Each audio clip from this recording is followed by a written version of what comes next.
Hello, Whatnuts, Humpty Dump Nuts, and Jason Roberts Stunt Nuts. It is Thursday, May 23rd in the United States of America, and it is What Chaos presented by Prize Picks Daily Fantasy Sports. Made easy. Use promo code What Chaos for a first deposit match up to $100.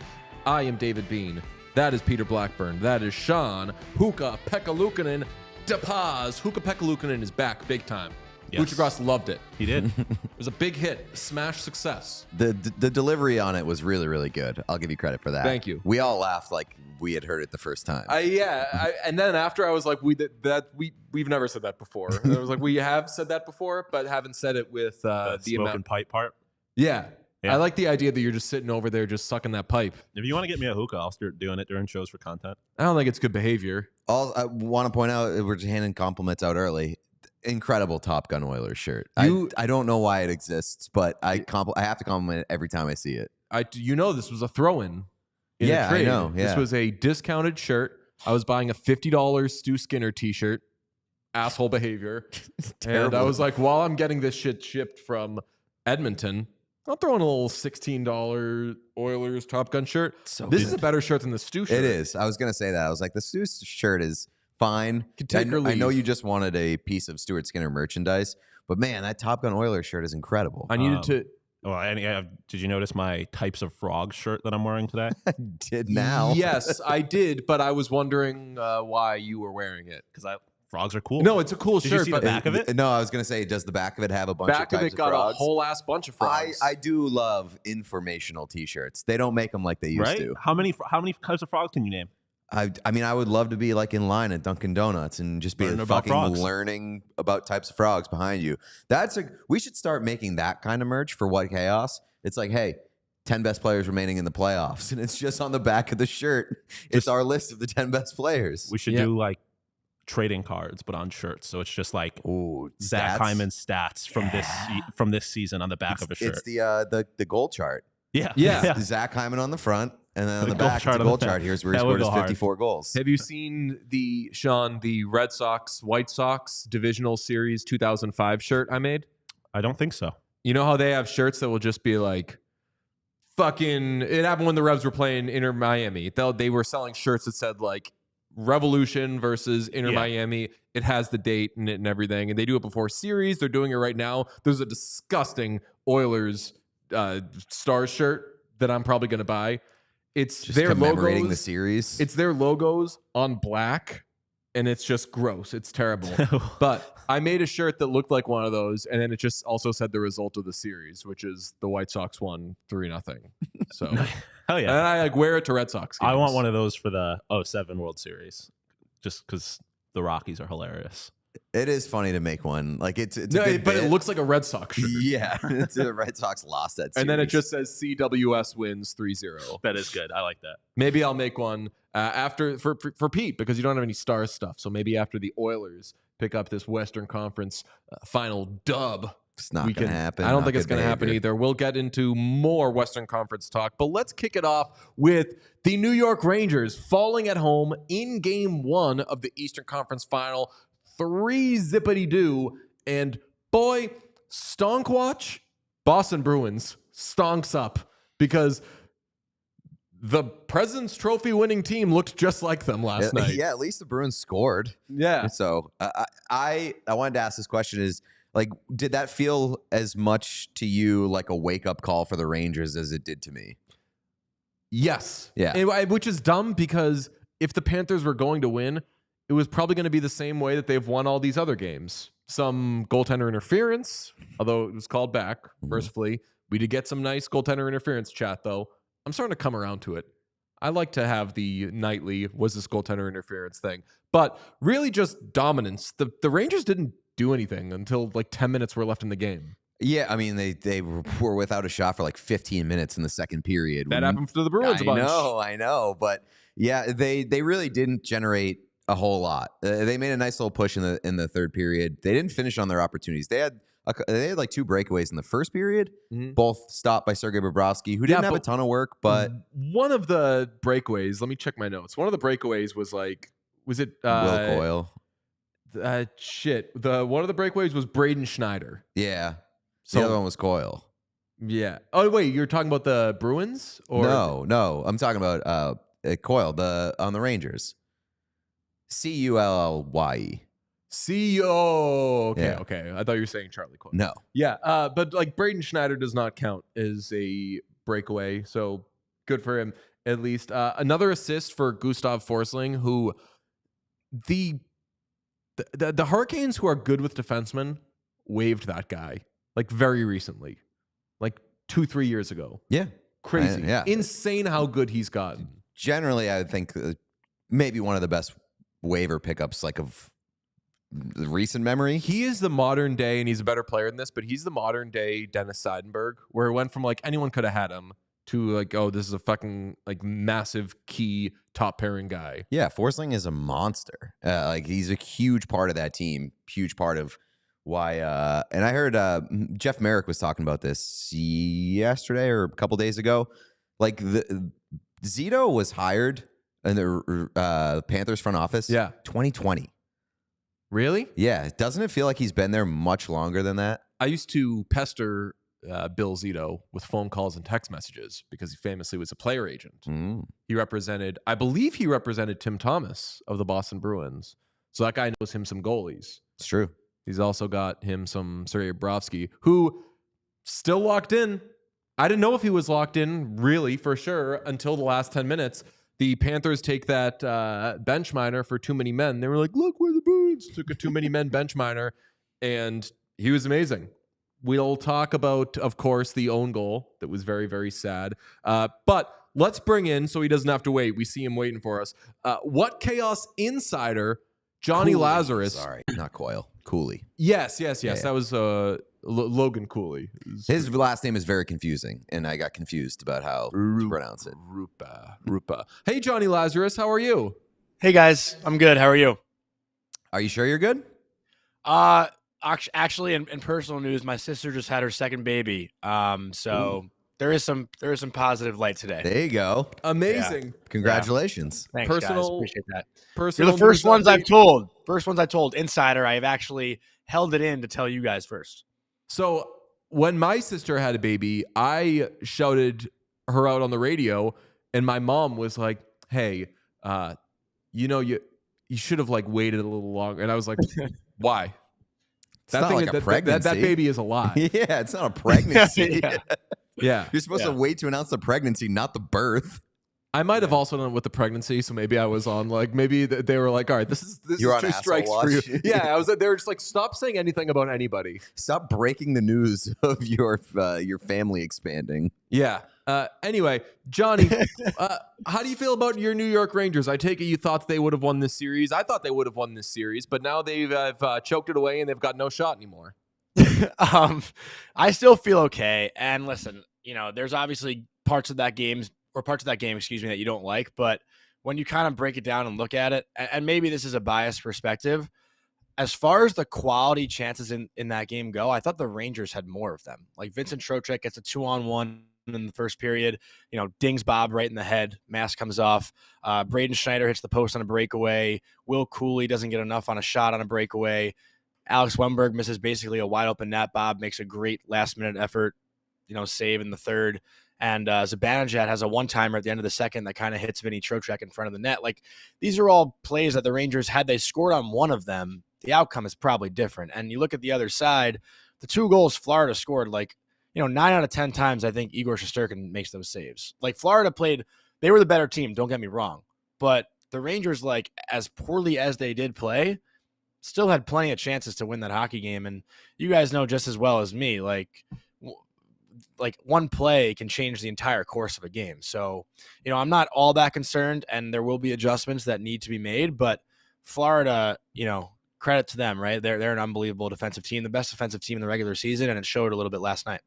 I don't necessarily disagree with you. Like, they obviously had opportunities, and they squandered some of those opportunities. But like, did you feel like the flow was ever kind of in the Rangers' corner? I just not at all. A lot of trouble having sustained pressure, at least until the third period where they made a push. Well, yeah, that's exactly what it was, Pete. Like, that's why it never felt like the Rangers were in control of that game. But if one of those plays, like I just mentioned, goes in, the whole vibe changes, right? So, while I do agree with you also that Florida took the life out of the building, relatively early, that Kachuk goal, like the Garden was not very rowdy, I guess, throughout the night until like Jacob Trouba throws that big hit on Kevin Stenlund in the third, and the Rangers kind of had that late push. But up until then, it was kind of a weird feeling in the crowd. But to your point, Pete, like, yeah, Florida was the better team for sure, and the Rangers maybe had two shifts with like 40 seconds of offensive zone pressure, but they had a lot of good quality chances. I think that their best shift and their best push was after the penalty kill in the third period. Yeah, that was like their best push. That's when they hit a post. I think another shot was like blocked in front. Their penalty kill looked good. I think that's a very, very encouraging sign. On the other side, though, like, Bob looked really good too, and that could be a cause of concern. Is there anything else that like was a big cause of concern for you for the Rangers' outlook yesterday? Well, yeah, just the way the Rangers couldn't get the puck in deep. Florida did a really good job at just slowing them down, and I know we're going to have conversations now for the next 24 to 26 hours about whether Matt Rempe should be playing. I'm sure you guys are going to touch on that at some point on the show, but when you look at that game, all Matt Rempe does is chip the puck in and go try to kill somebody and get it back. Like, they could have used that a little bit more last night. I'm not saying like, he's a make or break kind of player, but when Will Cooley gets like 7.5 minutes of ice time, you can make the claim that Matt Rempe would probably get around that same amount of ice time. So why not just have his presence out there, right? Like, if you're going to shorten the bench and chase the game, if you're down by one, you might as well have the guy who's going to make the Garden go nuts. I mean, honestly, like, I know maybe from the outside perspective, all the Rempe conversation gets exhausting and maybe overblown. But when you're in the building and 73 steps on the ice, like, you would think that the Rangers are in overtime. Like, it's wild just what his presence does to the crowd. And at times I don't really understand it, but like, it's a real thing that you can't really ignore. So I would think that maybe he's in game 2. And a reason why he probably didn't play in game 1. I'm so tired. I'm really struggling right now, but was to kind of have Peter Laviolette feel out the temperature of this series, because the worst thing that could have happened was the emotion is high and Rempe, throws a big hit, takes a 5-minute major in a game misconduct, Florida gets a power play, and then that game is totally lost. But I think game 1s are always that, like, read the room, feel the temperature, and then you kind of adjust in game 2. So we'll see what happens. He's hockey taco fall. Yeah, they're like, true. Oh my God, he's so tall. I actually do. I agree that he could make an impact on the series, but if you're expecting him to make a big impact on this series, it just reminds me of the last round that the Panthers played, where Pat Maroon is answering for everything and being like, "Well, they can't be doing this to my cat," and it's like, dude, love you, good message and everything, but fourth line, you probably can't have a massive on ice impact on this series. Better or worse chance that he scores on that breakaway other than Will Cooley / Coyle? No, Cooley actually, like, he's shown that he has some scoring touch. I'm getting chirped for wearing my hat so high. Yeah, I just saw that, and now I'm looking at you. What am I supposed to do? One of these? Like, what the fuck? Well, now you're at an angle. Now you're like putting in the AC wrong. I think that people are just. I've noticed you're touching the hat a lot. You're adjusting quite a bit. Maybe. Well, now it looks. But yeah, high. Will Cooley. Now it looks what? It does look high. Can I take it off? I'll take it off. I don't want to piss the chat off, but Will Cooley has shown that he has scoring touch, and I thought on that specific breakaway, like, he was clear cut ahead of, I think it was Mikkola chasing him down, and he kind of like slowed down and tried to like outweigh Bob, and that gave Mikkola that extra second to get a stick on it. Yeah. Had he just kind of come down and rip it, maybe it's different, but it is what it is. If there's something in the game that really gave me like a it's that Matthew Tkachuk opened the scoring, had the game-winning goal, 2 points on the night. Raise out Vinny Trocheck.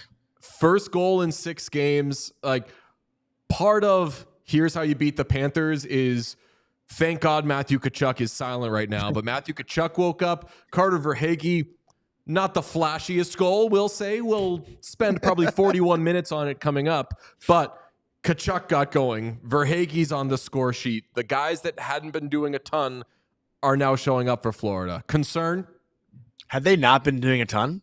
They were very quiet in the Bruins series. Tkachuk had a 3-assist game. He got on the board in the first game, but it didn't really fucking matter. I would say, like, of the 6 2-goal games, game in the first round. He had 5 quiet games against the So Bruins. you're calling them first-round merchants? No, I just think that the Bruins did a good job of containing them. And we talked about in our series preview, like, if the Panthers were going to win this series, they have to get that second line going because the Rangers forward group is very good, and you can't coast by with basically one line producing if you're Florida.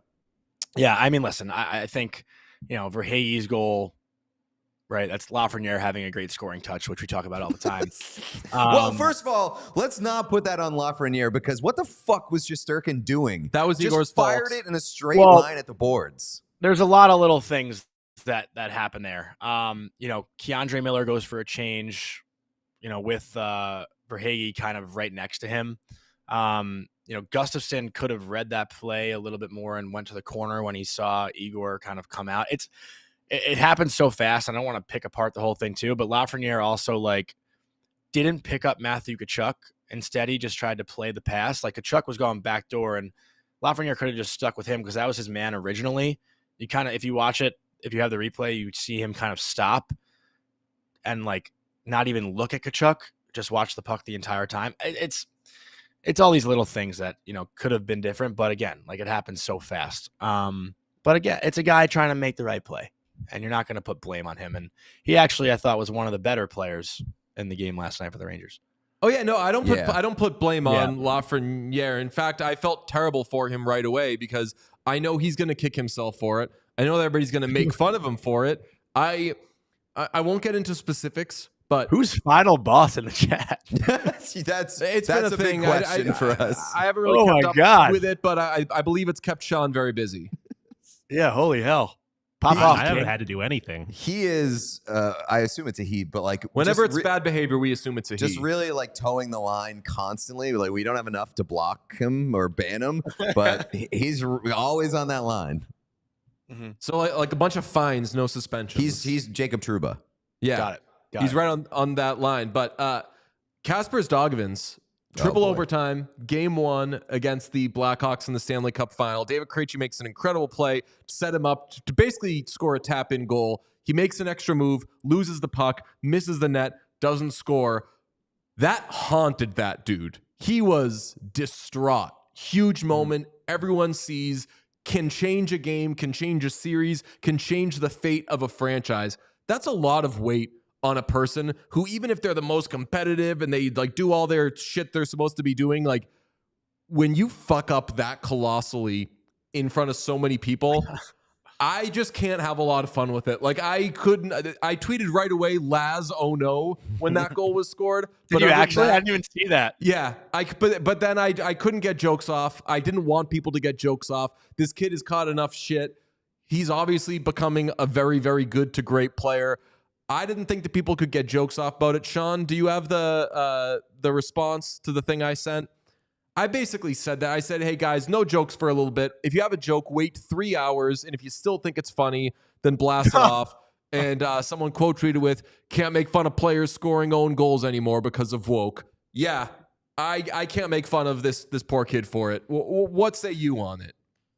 I mean, listen, it's a guy trying to make a hockey play. And at the end of the day, the Rangers didn't score a goal.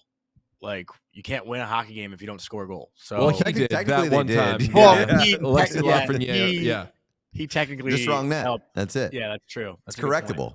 I think you can make fun of him. You score an own goal in Eastern Conference Final. That's fair game. Regular season. No. And I can't tell anybody what to do. I'm just saying I would rather insult not be added to injury, especially when it's so easy to insult. Well, let me ask you guys the OHL rules. Oh, can I ask you guys about I have thoughts on that. Let me ask you about a sensitive own goal, just really quick. Yep. Do people make fun of Matt O'Connor, the BU goalie in the national championship, for that own goal against Providence, or no? I don't remember it well enough. It was fixing. Oh, you think so? Was it actually? I think there's a lot of people that believe that was game fixing. No way. I never heard that. Yeah. You asked Pete what I thought about the OHL thing. Yeah. This is the Saginaw Spirit situation? Yes. London, so London a Knights, kid- Saginaw Spirit, yeah. Yep. A kid was suspended 5 games because a player threatened him. He responded to him basically, you're not gonna touch me, you pussy. Mm-hmm. And then that kid got suspended 5 games because pussy is on the list of words you can't say, and it carries a 5-game suspension. This, I don't like it. It's not good behavior by the league and everything.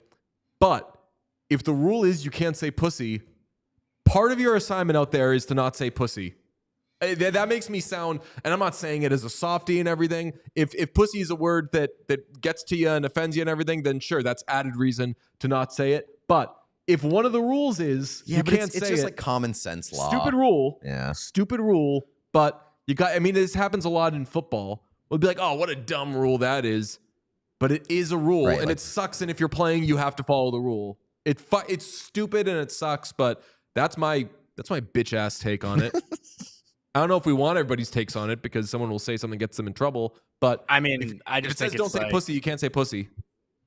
Yeah, I just think it's silly. But what's the worst thing that's been said to you on the ice? You threatened that guy and then he called you a pussy. Or what's the worst? I don't want to. No, I don't want to repeat. I got a lot of Jew stuff when I was playing. Oh, sucks. that's so so good. I won't. Yeah, I won't repeat that. But yeah, I got some Jewish stuff when I was playing. That's no good. Don't like that. Yeah. You know what sucks? So. I never got trash talked at all. There was never any reason to get in my head. They were like, just let that guy. They were let like, that yo, guy be as comfortable as he wants. Yeah, like keep that guy cool. You just like smile at him. He's gonna get distracted and be like, I think I'm friends with that guy now.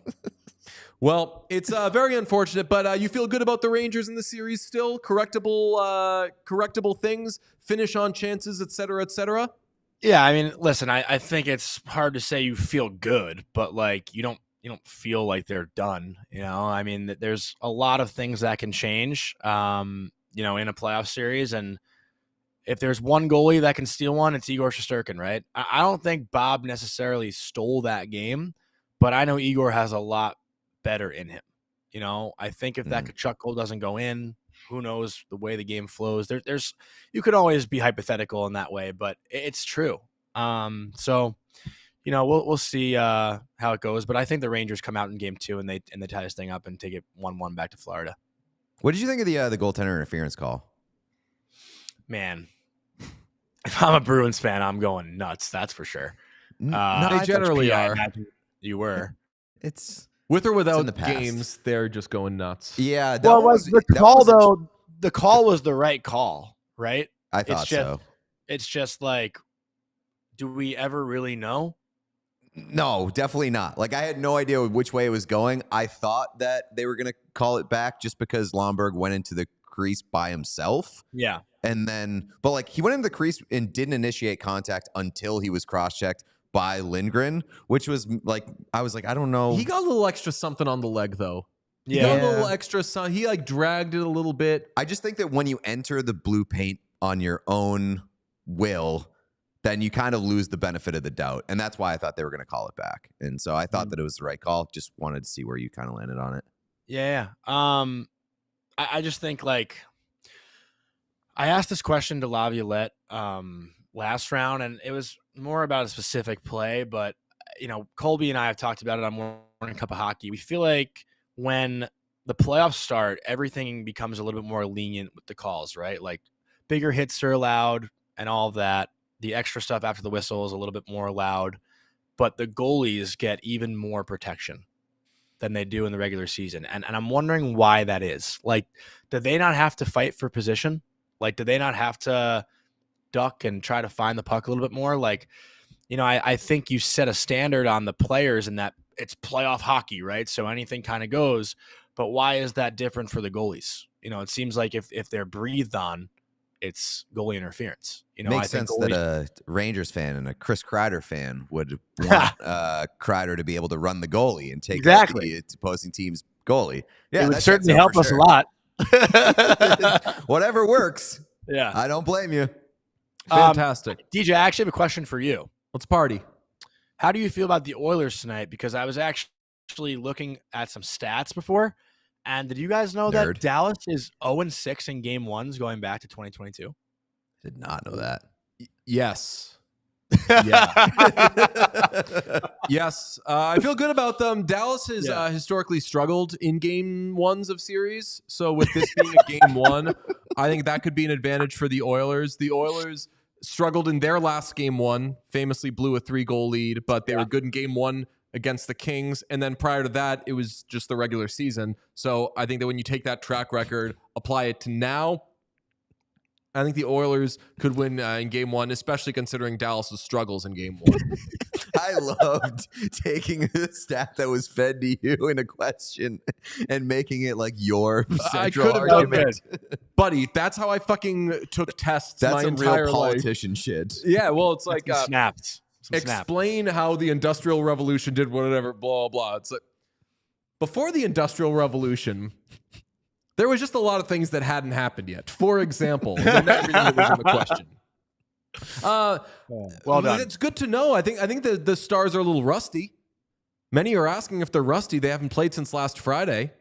Well, also and they had like to cheat to win in overtime. So you look at Boston and Florida, and I don't know like what the stats are, but like history says, I feel like whenever a team wins a game 7 and takes on a team in a game 1 that like hasn't played in 3 to 5 days, I feel like that team that wins the game 7 always wins. Like Boston and Florida last round, you know, Boston wins game 7. 2 days later, they go into Florida and win 5-1. Like I'd feel good tonight if I'm the Oilers, if I'm an Oilers fan. That's a real thing. I mean, I do still kind of wonder about the health status of Connor McDavid, but like, how much time do you have here? Do you have a few more minutes? I'm chilling. Yeah, I'm chilling. All right, I just gotta cook some lunch after. But Western Conference, if we want to throw out some fucking keys to the game, Oilers, just fucking, even if you're doing stupid shit, even if you want to do some Mason Lohrei shit, just be fast. Just fucking fly all over the place. Skate as fast as you possibly can. You are so much faster than the Stars. Make them clutch you, grab you, hook you, slash you, get on the power play, and fucking eat against that trash-ass penalty kill. We got some pushback yesterday for shitting on the Stars' penalty kill because it's been horrible this postseason. People noting it was better in the regular season, but it's so bad now. So try, especially when the Stars have been off for a little while, just fucking take them to the races. Yeah, I don't think that the Stars penalty kill is trash. It's been trash this postseason. People were pushing back by saying, obviously the numbers are bad during the postseason. They faced some really good power plays. And I was like, they're about to face one of like the historic power play units of all time. Can I address that a comment excuse in the chat? Doesn't work. Can I address a comment in the chat from Eileen? Absolutely, go for it. So, Eileen said this. Eileen. Yes. I don't know my glasses Eileen. Big Stars Eileen fan. Said Stars won Game 7 versus the Knights, and the Avs had a long break, but was a good try. Did the Stars not have a 3-0 lead in that Game 1 and blow it? Ooh, tell them. Did they not? Did they not? No, Stars jumped out to a 3-0 lead, blew it, and then they Game 2 they jumped out to what, a 4-1 lead and almost blew it. Yeah, they toyed Stars with were asshole sneaky behavior. Weird last round. Yeah, I forgot about that until now. They toyed with asshole behavior in the first couple games. Well, I'll tell you what. If you toy with asshole behavior this round, you know what people are going to say? They're playing to their competition. That's true. Yeah, they're doing some Oilers shit. Nobody sets the standard of asshole behavior like the Edmonton Oilers. You know what dawned on me yesterday? If I didn't think it was going to happen, but if Vancouver had come back in that game, that would have been worse than Leafs against the Bruins in 2013, which is considered the monumental choke in a big playoff game in a Game 7.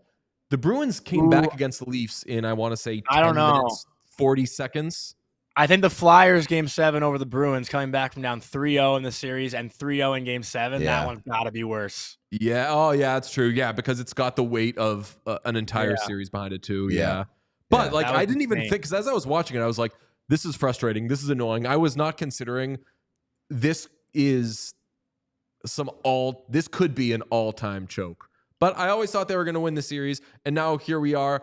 If we need to do picks or anything like that, we do have our staff predictions on Twitter. Sean, I think you got it right now.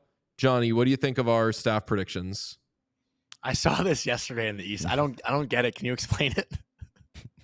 So so they're going to play a series. Yeah, and so we try to pick how many games and who wins the series. Have you ever heard of staff predictions? I have. Yeah. No, the basis of the bit is that people love to screenshot ESPN staff predictions and then like cross out the ones that are wrong, and they go, "Oh, fucking idiot, way to go!" Gotcha, journalism. We're really just like covering our bases. Got it. It's well done. We're going to be right. We still could be wrong. I feel like we haven't acknowledged the fact that what started this joke was a Canucks fan trying to shit on people for picking the Oilers. And then they ended up being right. Like, they just picked the wrong number of games. Yeah, right. Yes. Just such bad behavior. Yeah. How do you see this series going? What's your prediction? Well, I think so. Here's it feels like very Sunday Night Football-esque, where everyone has Dallas, and I think the Oilers will win because of that. Well, I mean, famously, if football and you're picking Dallas, you're a moron. Oh, that's a good point. Even better point, Pete. But you know what I'm saying? Like when the graphics go up and it's all the same team and everyone's like, oh, well, they're screwed. Well, it's weird. Terrific behavior. I like that. It's weird because like all the talking heads, like us bozos, are siding with Dallas, but a lot of the models are picking Edmonton. Like Edmonton seems to be the more popular like computer pick. Why is that? I haven't seen that like anywhere, to be honest. Oh yeah, it's the computers like the place. Panthers, and the computers like the Oilers. Mm-hmm. Yeah, but the Panthers definitely make sense, but the Oilers. Why would the computers love the Oilers? Probably just because McDavid and Draisaitl exist, and I mean they have the 4-point leaders through 2 rounds. Yeah, like their production, we talked about it yesterday. Like their production may just like feed into a computer algorithm and like kind of make it fall in love with that. But man, when you look at the way Dallas plays with their structure and shit like that, Dallas is the adult team in the series.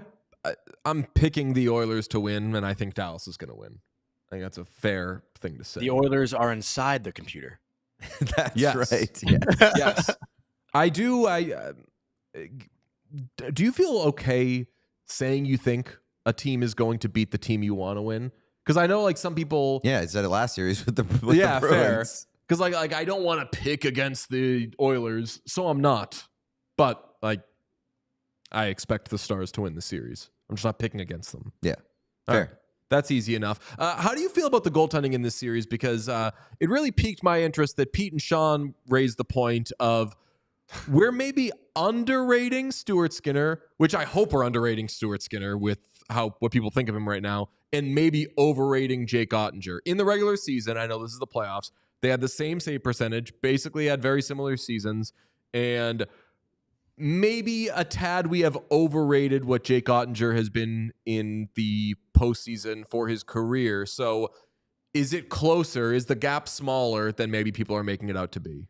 Well, I think with Ottinger, the only thing that's a concern is the consistency. Like, I don't think Ottinger has been this like outstanding goalie game to game, right? Like, I think there are games where he looks like he's, it was one game against Vegas. I think who had the wraparound goal? I think it was maybe Barbashev. Like Ottinger was like in his net. I was like, what the hell is he doing? Like a couple bad goals. And a goalie like that, like, when do you really say Shesterkin had a bad game or Bobrovsky had a bad game? Or we've gone over this. There's such a thing as like an A game and a B game. Yeah. And in the B game, like for a lot of guys, much worse than say a guy like Jeremy Swayman, who it came up for. Like Jeremy Swayman's B games were really good in the playoffs, and so it didn't really matter. A guy like Igor, his B game is probably higher than most guys' B game. Ottinger, I think his B game it can be a little bit lower. Like he can look bad. So at points. So to clarify that, so you're saying he doesn't have a B game. That was the Bruce Cassidy thing. He would say so and so doesn't have a B game. And it's fine if they don't have an A game, but you need to be able to have a B game. And like Stuart Skinner, for example, Does not have unfortunately does not have a B game. Wait, that's so funny. That's like that's a Bruce Cassidy line in the B game. Yeah, he used to say it about Malcolm Subban, and I love it. Colby loves that line, and Colby played for Cassidy in Providence, so that makes a lot of sense why Colby loves that B game. So he stole it. I think he gives I stole it from Cassidy, but I give him his flowers every time. Yeah. I'm a stand-up guy. Yeah, make sure Colby gives his attribution.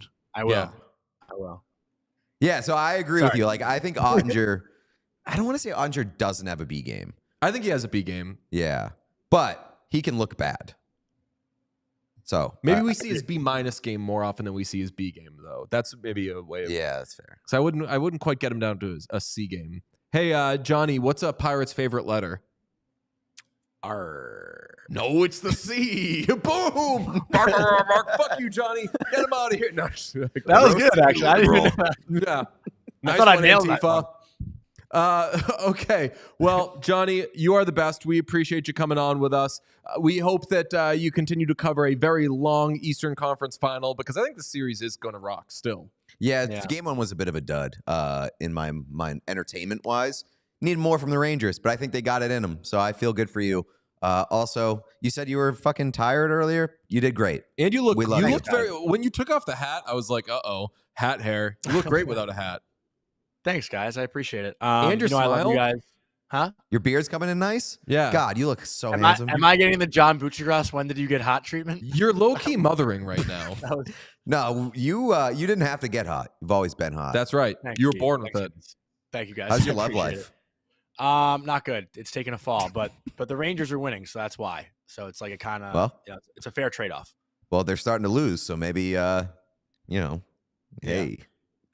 some good stuff in your future. Get the DMs rolling. Are you guys going to be at the final or any series at all, or no? We're considering. I was going through the old accreditation process last night, and I was like, wait, should we even be wanting to go to the final? We're going to be streaming. We're going to be doing streams during the final, so that will limit how much we could actually physically do there. If there's like a media day in New York City or something, I wouldn't hate that, but we'll see. It's all about what benefits the viewer the most.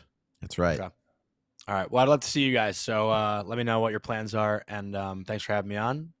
And I'll be on, I imagine, more in this round. Yes. Hell yeah, brother. Thank you so much. Later, boys. Congratulations on two-time Thank uncle. Thank you. Later, boys. What a legend. If Jonny Lazarus were any cooler, he would be Prize Picks, the largest daily fantasy sports platform in North America. The easiest and most exciting way to play DFS. It's just you against the numbers. Instead of battling thousands of other players like Andrew Schultz. I was watching Tires this morning. Mm-hmm. Watched 2 Schultz episodes. He's in it. Ooh. Do people say that they just don't like his hair? His hair is bad. His hair has very assumptions. Assumptions, yes, for sure. I'm left to make assumptions 100%. When I look at his hair. I can see him wearing a certain uniform. That haircut hasn't been popular in like 80 years. Because that haircut was popularized. Uniforms. That's what I'm saying. That's why I said 80 years. Big uniform energy on that haircut. It's not great behavior. So on Prize Picks, you pick more or less than on 2 to 6 player stat projections and watch the winnings roll in. I'm going to try a 10X tonight. My problem is I have so many options. I don't know what to choose. Sean, should I be getting in on some WNBA? Should I be getting in on some NBA? The NBA playoffs, very exciting right now as well. Do I try a 10X on the Oilmen? Or should I just sit back and watch the Oils for love of the game? Maybe I just do some basketball tonight. Do some basketball until you get like a feel of the series. And then you could, once you kind of know what this series is going to look like, some then trends? You can start 10Xing on hockey. I hit you guys with some trends. Yeah. Say, hey, boys, Zach Hyman keeps scoring goals in front of the net. Or just get crazy. Keep an eye on. And like do it on a DFS on like Valorant or something. Do it on video games. Just throw it out League there. of See what Legends. happens. Yeah. You could do it on League of Legends. You could do it on which darts. I know is a video game. Mm-hmm. Every time I've mentioned League of Legends, I've known that I was referring to a video game. Prize Picks has something for every sports fan, from basketball and hockey to League of Legends and everything in between. You could pick LeBron, Caitlin, McDavid, Jude Bellingham, all in the same entry. It's pretty wild. Go to prizepicks.com/whatchaos and use code whatchaos for a first deposit match up to $100. That's prizepicks.com/whatchaos and use code whatchaos. Pick more, pick less. It's that easy. Someone in the chat said DJ did not just say mothering. I learned it like 2 days ago, and I'm going to be saying it for the rest of my life. I know it's been going on for a while. I had never heard it. You had never heard mothering? No. I had not before I saw it on really? The basketball shorts comment. Yeah, no. You'd not heard mother? I mean, I've heard of like she is mother? She is mother, yeah. Like, I've heard like that's mom. Like, yeah. I'll tell you what. There's a subset of hockey fans that they're like, they love Emily Kaplan's fashion. Mm-hmm. So my For You yesterday was doing like a bunch of like, Kaplan killed it last night. Mother is right. She I'm like, I like night. that Emily is mother to the hockey. Hell fans. yeah. You used Jonny Lazarus to segue into your read. I'm gonna do the same thing because guess what? Jonny Lazarus, former Bauer athlete. Ooh, in today's episode, they said, get out. You said former. I think that he is since retired from being no longer an athlete. No longer an athlete. So he's still a Bauer. He's a Bauer man, Bauer dog. I don't know because we saw him at an event once and it was not. I mean, we were also at that event. How did we see him there? we were at the same place. We were across the street and we saw him at this event. We were like, I was out cheating on my spouse, and I saw my friend cheating on his spouse. What should I do? Well, Johnny loves Bauer's equipment because he used it when he played college hockey at college hockey at the University of Massachusetts Amherst. And if you are also an athlete, you should check out Bauer because they have incredible products. And if you're not an athlete, you can also check out Bauer because they have incredible clothing. I'm famously not an athlete. I love Bauer shit. They have incredible premium quality clothing, big workout stuff, nice little like yoga pants, athletic leisure wear. So our friends at Bauer Hockey find new ways for you to dominate on and off the ice.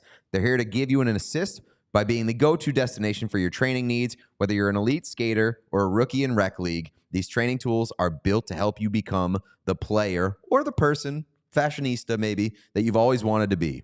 Head to Bauer.com/training to explore the full range of training gear like the digital reactor dangler for stick handling drills or the reactor slide board to help add strength to your stride. Use code FREESHIPWC for free shipping or visit a local Bauer retailer to get started today. That's Bauer.com/training using code FREESHIPWC. We showed our staff predictions for the Western Conference Final. We've got a new, fresh, hot batch of ESPN stat predictions, which are very important. Sean, could you throw those up there? I learned about these because Peter texted us yesterday that he had noticed a little something. Sean, zoom in a little bit. Get me a little more. Give me, what's that? That says John Buccigross picks the Stars in 7. Now, famously, we had him on yesterday because in his initial predictions, he was, Sean, an Oil man. He picked the Oilers to win the Stanley Cup. You texted us this, Pete, with, it's not good behavior. Mm-hmm. Give me a little more on that. I mean, when you pick a team at the outset to win the Stanley Cup and they're still alive, I think you kind of gotta stick to your guns because you take away the opportunity to give yourself a victory lap if that team wins the Stanley Cup. Like if the Oilers go on, they beat the Stars and they win the Stanley Cup, I do not want to see John Buccigross tweeting out, "Told you so." Pick the Oilers to win the Stanley Cup, because if you move off that, you have backed off of your stance. Like I'm okay with readjusting based off of what you've seen through the playoffs so far, but you better not go back in time and say that you picked the Oilers to win the Stanley Cup. You know what it is? It's a cash out. Mm-hmm. He could win all sorts of hockey street cred from being right at the outset on his Stanley Cup winner. He's now abandoning his boy. Mm-hmm. And if the Stars are right, we'll say, or if the Stars win, we'll say, you called the Western Conference Final when there were 2 teams to pick from. Nice job. If I were him, I probably would have stuck with the Oilers. Mm-hmm. But he did say he didn't pull a fast one. Sean, show this clip from him yesterday. Yeah, not really. It's only 2 out of 20 guys who dress, and that's really just not enough in this sport. I actually think Dallas will probably win too, as it's turned out.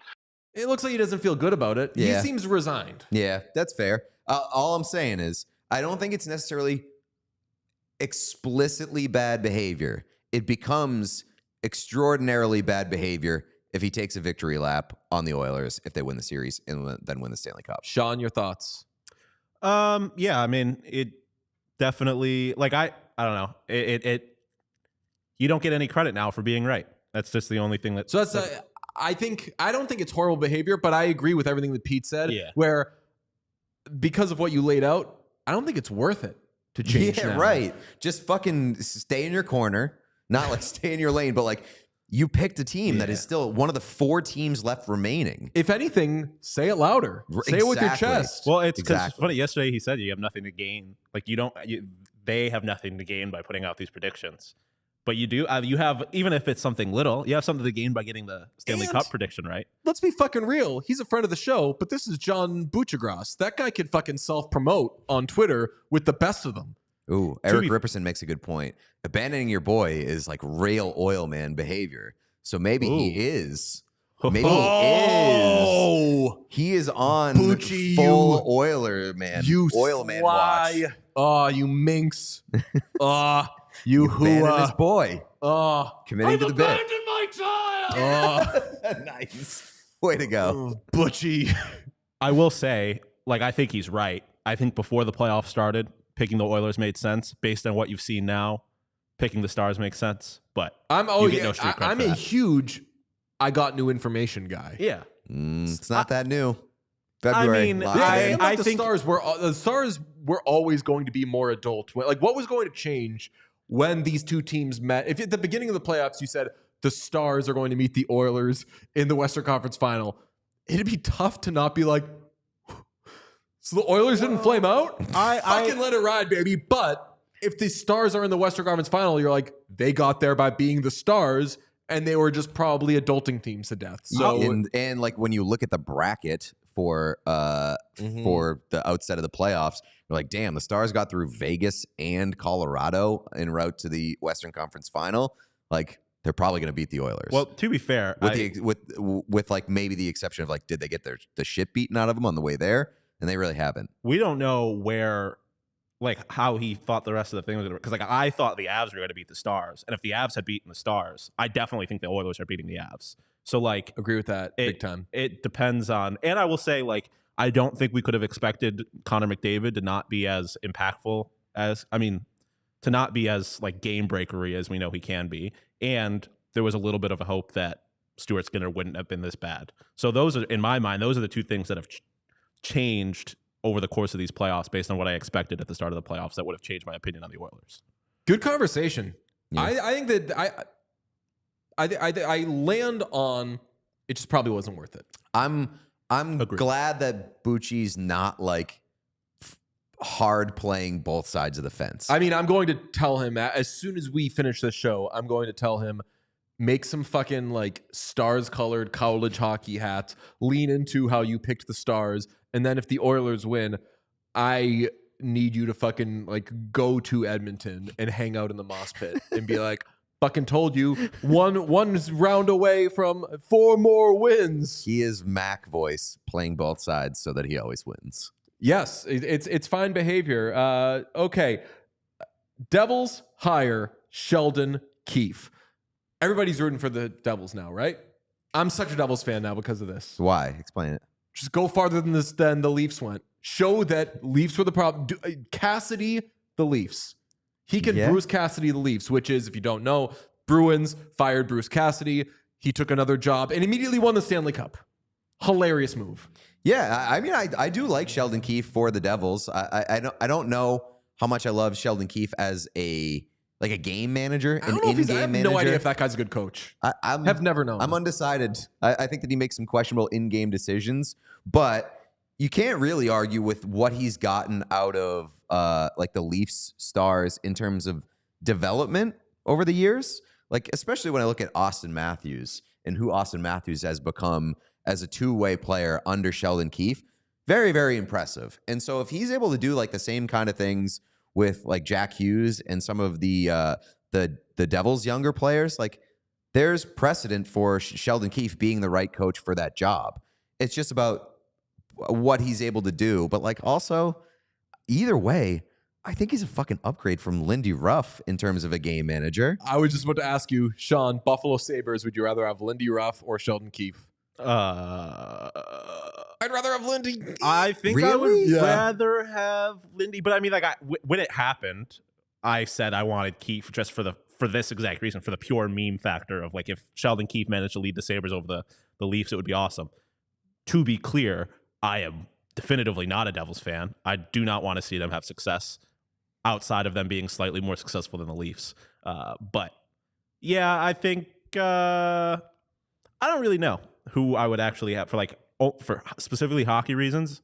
I'm not sure. Well, in Sheldon Keefe's old stomping grounds, that bench is getting thicker because Mark Savard mutually agrees to leave the Flames and he will join Craig Berube's staff in Toronto.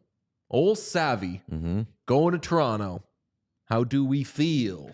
I feel Bruins great. I feel yucky because Mark Savard is such a proud Bruins guy. Even like for years after he stopped playing, he was watching and tweeting Bruins games like he was the #1 Bruins fan on the internet. It was kind of confusing behavior to me because I was like, you for sure don't keep in touch with those guys. But he was like a big like Twitter bro. Yeah, right. Like he loved the jersey. Yeah. I don't know how much like the players in him loved each other, but I think you just like, yo, I love the crest. I wanted to win with with that fucking team. I hope they win now. And maybe he just loves the fan base, the city. Yeah. So it's going to be weird. It's going to be a little bit yucky to see Mark Savard in the Toronto Maple Leafs colors. What a great player. Loved him as a player. And sticking with former Bruins, Marco Sturm interviews with the San Jose Sharks. I believe so, yeah. Wow. For what position? Head coach, I think. Coaching. Damn. I mean, I know he was an assistant with the Kings, and toss that into the old Kings machine. grant Sharks permission to speak with Marco Sturm for head coaching position. Ooh, not good behavior. What? You can't have a first-time head coach there. Why not? Oh my God, you need some real. Like, I would rather them hire Lindy. Exactly. Yes, like I would rather them hire Lindy Counterpoint. than Marco Sturm. Counterpoint. Who is the 6th longest tenured head coach right now? The 6th? Good question. I was just talking about this the other day. Who is the 6th? It's crazy to say. Martin St. Louis.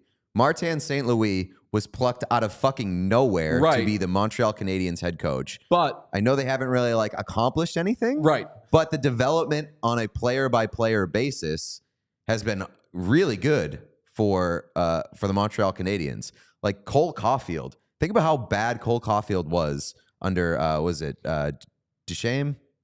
Ducharme? Yes. Whatever. Ducharme. Like Martin St. Louis was able to unlock Cole Caulfield and some of their younger stars in Montreal. And really, like, that's what you need as a rebuilding team. I was going to say the counter argument to what you said, which is a crummy counter argument, but I was going to say no one cares about the Canadiens right now, which is so the opposite of what the Sharks are trying to do right now. They're trying to like be the Warriors of the NHL just because they have one small tie into the Warriors. They're like, we need to fucking be a part of this and get to winning quickly. I don't know if a first-time NHL head coach does that too quickly. I don't want to do like when the Lightning hired Barry Melrose for Steven Stamkos. Like, don't go that old, but just get somebody with some experience. Like, I would honestly rather them hire Marco Sturm's former coach, Claude Julien. So, like, would you have the same energy for like David Carl if they hired David Carl? Yeah, I don't. Yeah, I've really? said that. Yeah, like there are certain teams that I just don't put on the David Carl list. I mean, I disagree because like you have the ability as a first-time coach to sort of develop alongside with the team. And I don't think that's necessarily a bad thing. It's worse for a first-time coach to jump into a job with expectation to win and compete right away. Yeah. You know who wouldn't be a bad coach for them? David Quinn. Still kind of a weird, lightly confusing move, but oh well. Bruins breakup day was yesterday. Charlie Jacobs says that everyone is safe. I don't think that's a huge surprise. Don Sweeney, as is his wont, had a little bit of an attitude on him. Was asked about Swayman and the future there, and he noted, "We didn't take Jeremy Swayman to arbitration. He took us to arbitration because you didn't give him a contract." Correct. Do you think that... And it didn't seem like you guys were all that upset about being brought to arbitration. Jeremy Swayman seemed very upset that he was brought to arbitration. There's been too many times over the years with the Bruins, going back to when they first signed Linus Ullmark, even going back before that, the Islanders series where Tuukka Rask was hurt, and everyone was like, why don't you give Swayman a game? And they just wouldn't do it. I wouldn't have given Swayman a game there, so I'm not doing a revisionist history thing. But then Tuukka's done. They sign Linus Ullmark when you're like, don't you already have a goalie? Why are you spending $5 million in net? Oh, well, I guess you could just do a tandem. Remember what they did after that? No. They signed Tuukka Rask again. Oh, true. And they sent Jeremy Swayman to Providence. Yeah, and it was like, well, geez, what the fuck? And I forget who, and I wasn't saying it at the time, so I wouldn't say it now, but someone had planted a seed from the Bruins that like, hey, they might not love him as much as all of you guys do. Or like they're just not sure. They don't think he's ready yet. So like it wouldn't be a shock if they went out and signed somebody and et cetera, et cetera. And that's what they did. They ended up signing Linus Ullmark. There were so many checks along the way where you would think they would take that leap of faith with him. They never really did. The first time that they made me say, oh, okay, you guys do like Jeremy Swayman, was when they started him game 1 of this postseason, because I assumed they would have started Linus Ullmark. I would have started Linus Ullmark.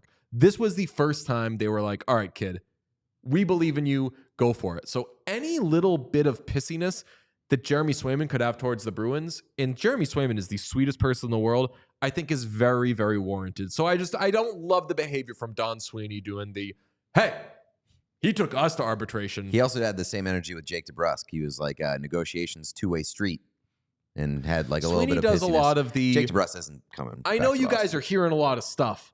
It's not coming from us. We're not the ones talking. It's like, cool, we'll sign the player. We don't care about who's talking. Speaking of Bruins and pissiness, gotta mention that the Draisaitl to the Bruins conversation has been somewhat legitimized because Fluto Shinzawa, who is one of our favorite writers for the Bruins, wrote a column for The Athletic yesterday or a couple days ago being like, what's the Bruins' path for addressing the center need? Do they go out and get a good player, maybe a very good player this summer and really fill that need down the middle? Or do they wait and bank on the chance of signing a great player in Leon Draisaitl next summer?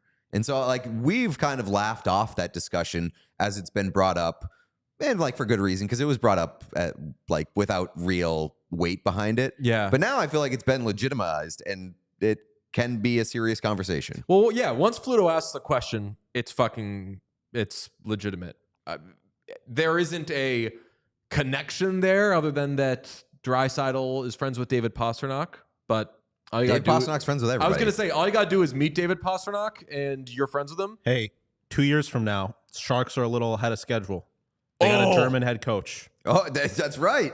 Whoa. JJ Peterka, Leon Draisaitl. Okay, well, relax. JJ Peterka is a forever Sabre. There's a statue being built right now. That would be wild if they were laying. It was a great move if you're the Sharks. Great behavior. I'll tell you what. I think that like an overly German team would make me uncomfortable. Well, not if it's also, not if / maybe extra so if it's also the blackest team in hockey.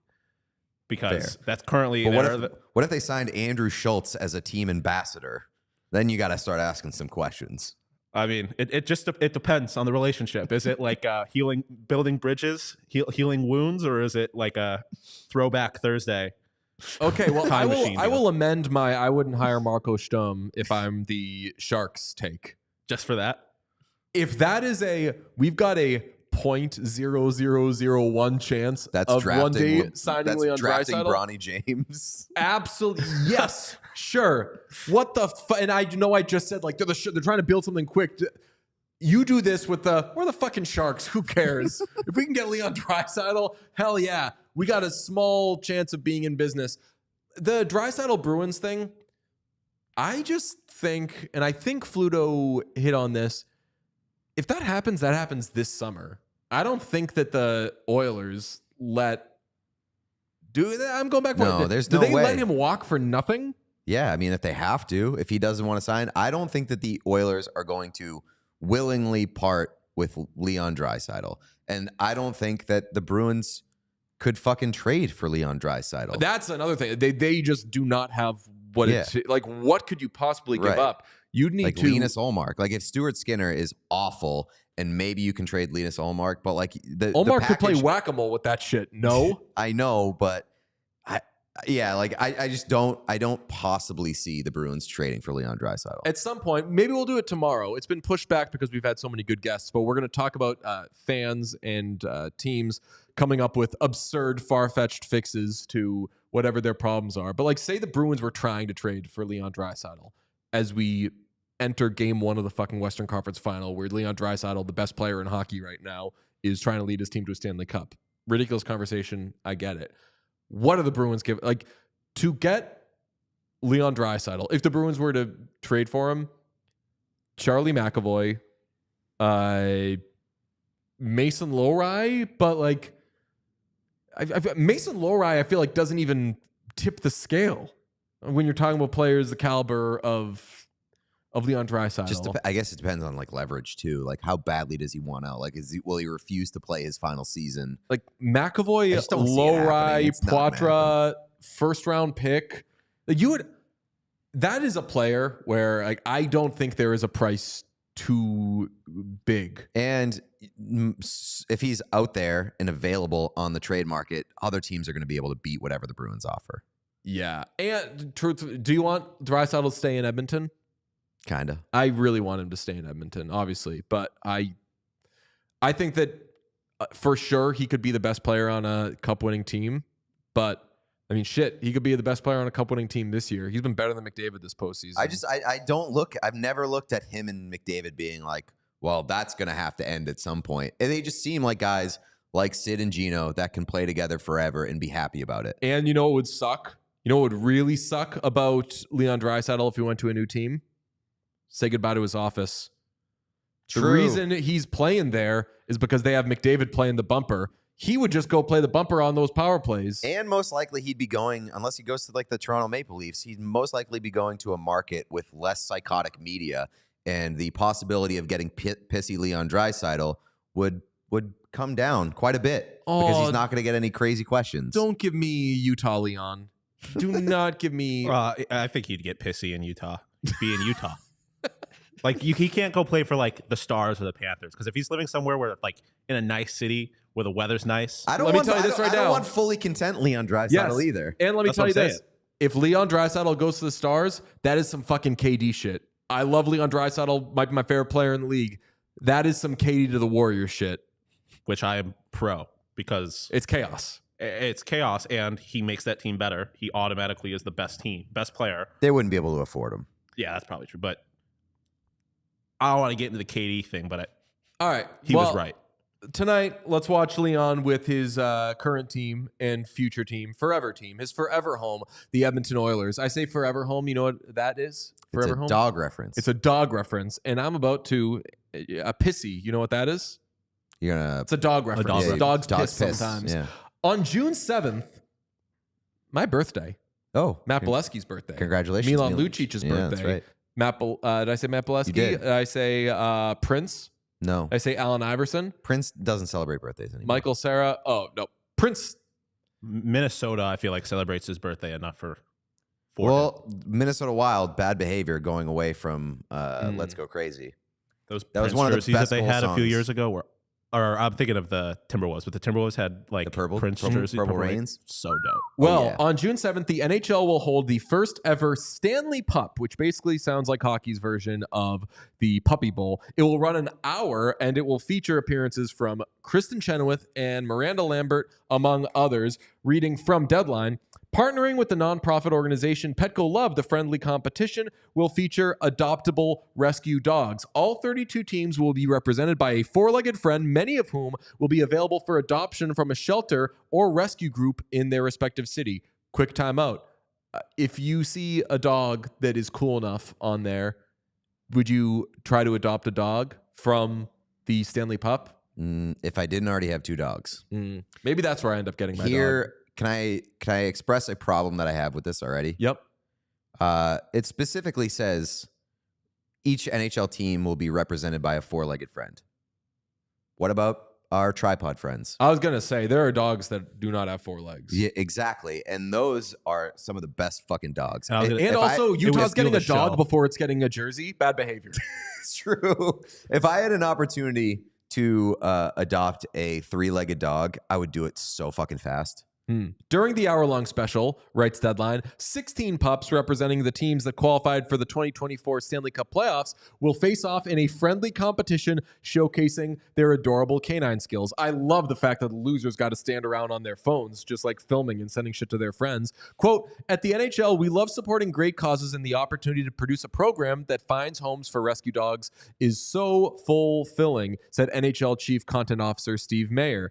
The show promises to be great fun, and we can't wait for our participating puppies, Nathan McKibble, Joe Pavelski, Alexander Ovechkin, and many more hit our Stanley Pup ring. This was made for us. Why did they not hire us and our listeners? Say, screw us, our chat. Like the chat, you should be mad that you were not reached out to for hockey pun names. $1 million question. What's my favorite dog name? Doggy Hamilton.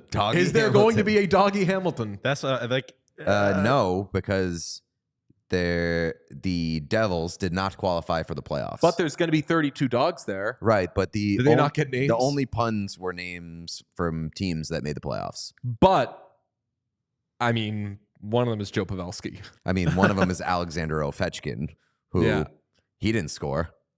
Man. 0 points.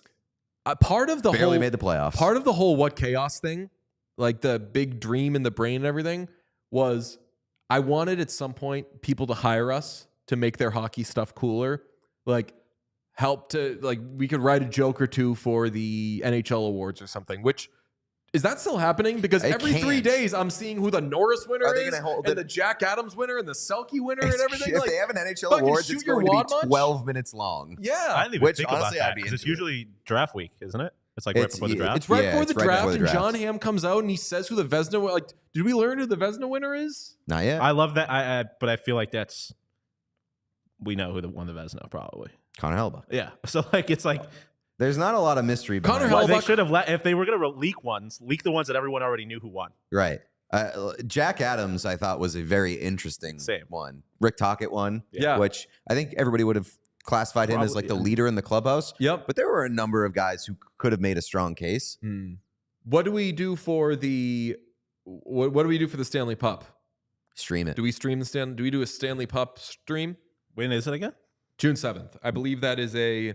Where is it streaming? I feel like something's happening. I think it's going to be on NHL Network or something. Or no, June 7th, there's going to be a hockey game. It's probably like an intermission thing or like a pregame thing.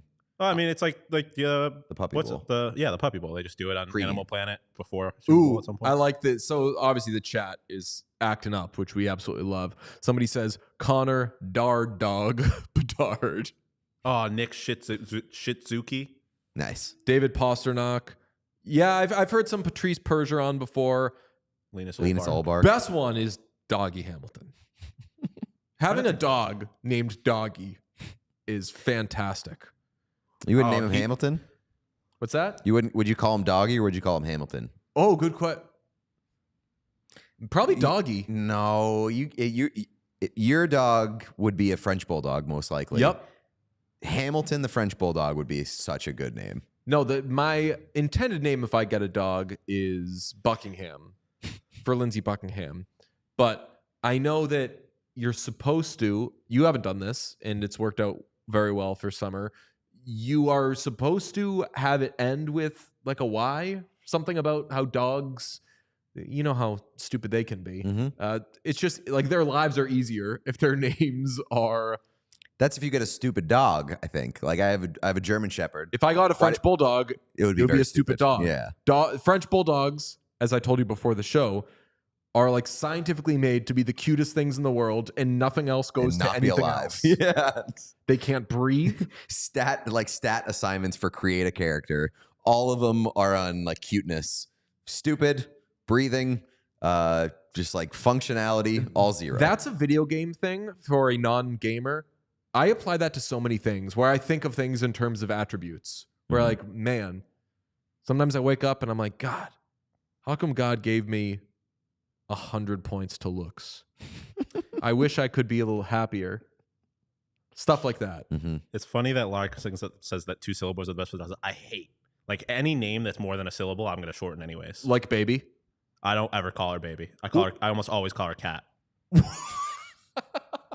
Cool. Crazy behavior. That's nuts behavior. I like. I don't. You named a cat so that you could. I didn't name her. I didn't name name. her. Oh, okay. It was her name already. Actually, that's you not call true. your cat. I call her cat a lot. I was like, cat, what are you doing? Or like, I will say like sometimes she gets like a baby cat, which is obviously long, but like, she just or like Kit Kat. But those like roll off. Like a Hamilton, I don't know if I would always shorten that to something. I think that if you call a dog Doggy Hamilton, you gotta call the dog Doggy Hamilton. Well, that's why Doggy Hamilton. I've said this. I feel like I've told you the story before. I had a dog growing up whose name was Reagan. Technically not after the president.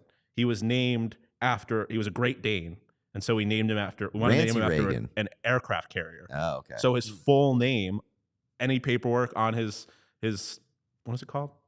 Dog tags? Tag, yeah. Yeah. It said USS Ronald R. Reagan or whatever his middle name is. Like that was his full name. Damn. Nancy Reagan. Nancy Reagan, dogs. Very affectionate. Love and bones. Very, yeah. True. Ooh, yeah. Very, Slobbers a lot. Yeah, they do dogs slobber on bones. Nancy Reagan and... We're not that kind of podcast. It is crazy that someone in just like American history is like historic for like, unfortunately, with certain things that came out about certain presidents, that just people become like historically known for oral sex. Well, which is like a part of life and everything. As a fan of equality, we have a blowjob president. I like that we have a blowjob first lady. When we were talking about the OHL thing, somebody said DJ saying that word so much, I would think he's running for office. Nice. It wasn't good behavior. So, all right. Well, tonight, chat love the Nancy Reagan chat. Yeah, let's do a. DJ needs a spray bottle. Is that for? Well, people get spray bottles for Frenchies. Well, people get spray bottles for dogs. Yeah. That would be hilarious. As a big behavior podcast, I love each one of us having a spray bottle, and if they think that the other person is bordering on horny? Bad behavior, whether it's horniness, whether it's anything, just a quick little spray. I love that idea. The cutest thing in the world is my nephew going to get the spray bottle and then spraying his French bulldog. He's a small little guy. The spray bottle is like the size of my nephew and the size of the dog, and the dog will be licking the carpet, and you'll just like walk over. Adorable stuff. Slate Grade tonight at 8:30 p.m. U.S. The Edmonton Oilers will visit the Dallas Stars for Game 1 of the Western Conference Final. You can find that, I believe, on TNT. This one's an A for me. It could go 100 different ways. This could be 700-0 Stars. It could be other possibilities as well. I really don't know what's going to happen, but I'm very excited and I'm very nervous. Yeah, so the thing, we kind of discussed it, but like both of these teams have asshole qualities and asshole potential. What'd you say? Someone said spray Emery. Nice. Yeah, like both these teams have asshole potential. So it's very hard to anticipate what a series is going to look like in any series heading into Game 1. I think especially for this one. Yeah. I'm very excited, though. Extremely excited for this. Slate. 8:30? Yep. 8:30 start. Love that. It's an okay. Sean's doing no, not for me. That's 6:30 start in Dallas? Yeah. Weird. It's better than 6. I guess. I liked the 8 p.m. game. I was wrong. I really liked the 8 p.m. game. Same. It was perfect. Like 8 and 8:30, I'm totally okay with. Totally good with. So yeah, I'm fine. All right. Somebody asks, why does DJ refer to Eastern time as U.S.? Is it a bit or is he just stupid? I need answers. We're not going to answer that. So you'd have to. Whatnuts could tell you, but yeah. You know, I will not tell you whether or not I'm stupid. You can find out, and it's by pressing the thumbs up button right below the video player. If you hit that thumbs up button, it will immediately unlock all of the bits that we do on this podcast. It will explain them to you, and it's the perfect explainer for everything that we do on the show. So just hit that thumbs up button and find out. And if there are any unanswered questions left that you have, you can find out the answer to those by going and hit the subscribe button on our YouTube channel. And just it'll unlock all the mysteries of life. And so just go ahead and find out. Yes, appreciate you. Subscribe, like everything Peter said to do, and check out that game tonight. If it goes into overtime, we'll stream. I really don't want it to go into overtime. I was not worried last round. I'm worried, nervous. I'm a real boy this round, for real. So we'll talk to you tomorrow. I believe we'll be joined by someone named Gene Principe. If you all are good, if you're on your best behavior, we'll talk to you tomorrow. Bye. We all silly like the mayor.